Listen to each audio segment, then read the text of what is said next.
हम फेर आबि गेलहुँ हेँ एकटा वीडियो लऽ कऽ।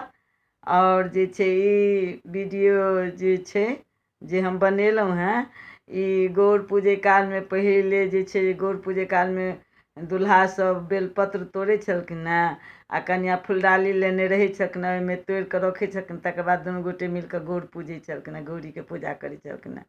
ताहि समयके गीत अछि तऽ अहाँसब सुने जाउ। ओहूके रचनाकार तऽ बुझले सविता दास छथिन और गाबि रहले छथिन तऽ सुने जाउ।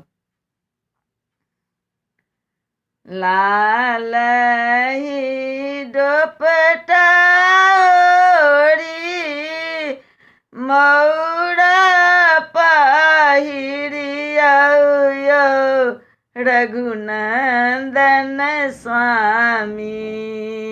लाल ही दोपटा ओढ़ी मौरा पहिरिया रघुनंदन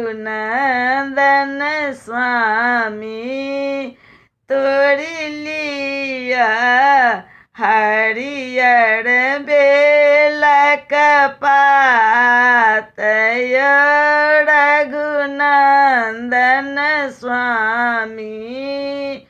तोड़ी लियो हरियर बेलक पात रघुनंदन स्वामी। सिया सुकुमारी छथि फूल डाली नेने रघुनंदन स्वामी। तोड़ी कऽ राखू बेलपत्र ओहि में आबय रघुनंदन स्वामी। तोड़ी कऽ राखू बेलपत्र ओहि में आबय रघुनंदन स्वामी। ओहि बेला पत्र लाए सिया गौरी के पूजथिन रघुनंदन स्वामी।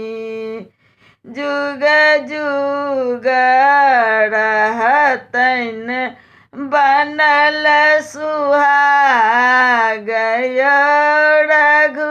रघुनंदन स्वामी। जुग जुग बनल रहतन सुहाग रघुनंदन स्वामी। भनहि सविता दास सुनु सुंदर दुल्हा रघुनंदन स्वामी। दुनू मिली पूजा करियौ रघुनंदन स्वामी। दुनू मिली पूजा करियौ रघुनंदन स्वामी। अब अहाँ सबके जेहन लागल तेहन कमेंट बॉक्स में देव। सबके बहुत बहुत धन्यवाद।